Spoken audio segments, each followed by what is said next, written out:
We're told that Liam measured the diameter and circumference of 4 circular objects at home. He made an error when measuring one of the objects. Which object did Liam measure incorrectly? Pause this video and have a go at that. All right, so the key clue here is that these are 4 circular objects.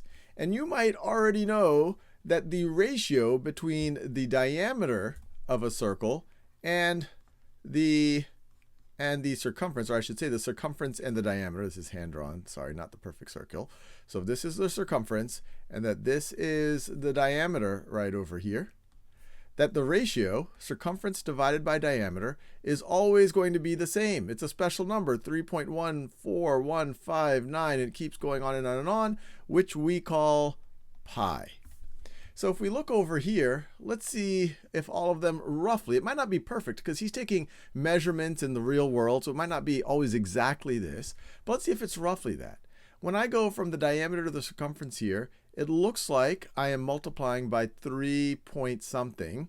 If I multiply 26 times 3, that would get me to 78. So this does look like 3 point something something.